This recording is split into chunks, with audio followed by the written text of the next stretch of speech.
কষ্ট করে টাকা রোজগার করছেন, কিন্তু ইচ্ছে সত্ত্বেও কিছুতেই টাকা সঞ্চয় করতে পারছেন না। আসলে এই সমস্যা শুধু আপনার নয়, বেশিরভাগ মানুষই এই সমস্যায় রয়েছেন। টাকা জমানো একটা শিল্প। এই কাজটা একবার আপনি শিখে গেলে আর কখনোই অসুবিধে হবে না।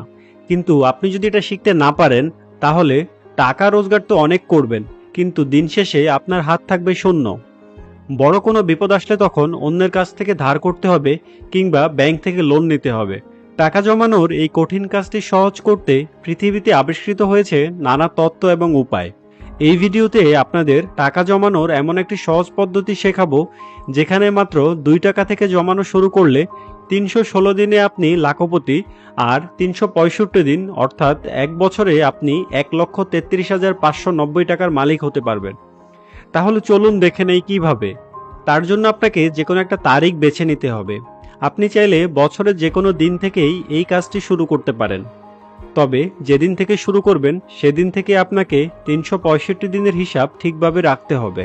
এই পদ্ধতিতে সফলতার জন্য আপনার ইচ্ছাশক্তিই যথেষ্ট, কোনোভাবেই হাল ছাড়া যাবে না। শুরু থেকে শেষ পর্যন্ত সঠিকভাবে এই পদ্ধতি অনুসরণ করলেই আপনি কেবল বছর শেষে লাখপতি হতে পারবেন। তাহলে চলুন এবার জমানো শুরু করি। যেই দিন থেকে আপনি বছর গণনা শুরু করবেন সেই দিন আপনাকে জমাতে হবে 2 টাকা। এই টাকা আপনি চাইলে একটা মাটির বা প্লাস্টিকের ব্যাংকে রাখতে পারেন, অথবা আপনি চাইলে যে কোনো ব্যাংকের অ্যাকাউন্টেও টাকা জমাতে পারেন, কিন্তু সেক্ষেত্রে ব্যাংক আপনার থেকে নানা ধরনের চার্জ কাটতে পারে। তবে এই খাতে জমানো টাকা বছর শেষ হওয়ার আগে কোনোভাবেই খরচ করা যাবে না। দ্বিতীয় দিনে আপনাকে জমাতে হবে 4 টাকা, অর্থাৎ যত দিন যাবে তার সাথে 2 গুণ করে তত টাকা আপনাকে জমাতে হবে। এইভাবে আপনাকে তৃতীয় দিনে জমাতে হবে 6 টাকা, চতুর্থ দিনে জমাতে হবে 8 টাকা, দশম দিনে জমাতে হবে 20 টাকা, 50তম দিনে জমাতে হবে 100 টাকা। নর্মাল ক্যালেন্ডার অনুযায়ী আপনি যদি দিন গণনা করতে যান তাহলে আপনার জন্য কিছুটা মুশকিল হবে। ধরুন আজকে হচ্ছে অক্টোবর মাসের 20 তারিখ, তাহলে আপনাকে খুঁজে বের করতে হবে যে আজকে বছরের কততম দিন। এটা আপনার জন্য কিছুটা কষ্টসাধ্য। তার জন্য সহজ সমাধান হচ্ছে আপনি গুগলে গিয়ে প্রথমে সার্চ করবেন জুলিয়ান ক্যালেন্ডার লিখে। এখানে আপনি অনেকগুলো ক্যালেন্ডার দেখতে পাবেন। এখান থেকে যে কোনো একটা ক্যালেন্ডার আপনি ডাউনলোড করে নেবেন। এই জুলিয়ান ক্যালেন্ডারের হিসাবটা আপনাদেরকে একটু দেখিয়ে দিচ্ছি।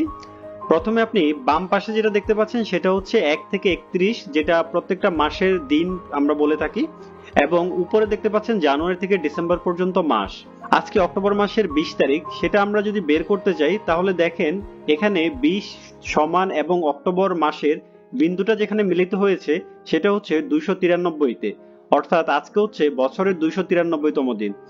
এভাবে আমি যদি বের করতে চাই যে নভেম্বর মাসের 5 তারিখ বছরের কততম দিন, তাহলে সেটা দেখতে পাচ্ছেন 309তম দিন।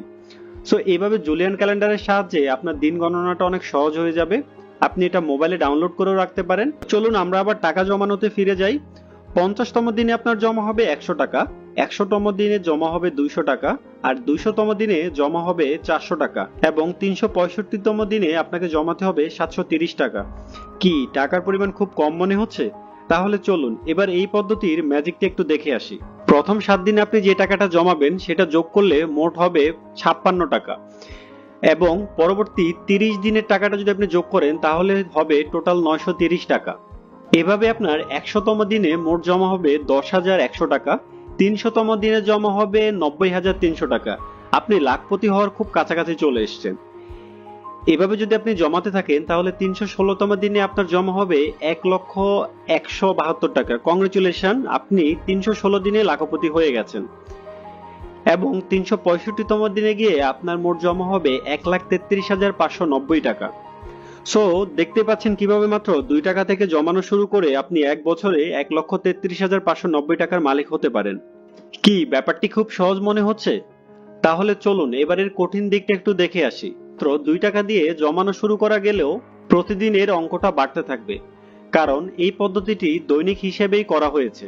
কিন্তু আপনি যদি মাস ভিত্তিক হারে দেখেন তাহলে এর কঠিন দিকটি আপনার চোখে পড়বে। যেমন প্রথম মাসে আপনার মোট জমা হবে 930 টাকা, অর্থাৎ প্রথম মাসে আপনার 930 টাকা সঞ্চয় করার ক্ষমতা থাকতে হবে। ষষ্ঠ মাসে গিয়ে আপনাকে মোট জমা করতে হবে 9,930 টাকা।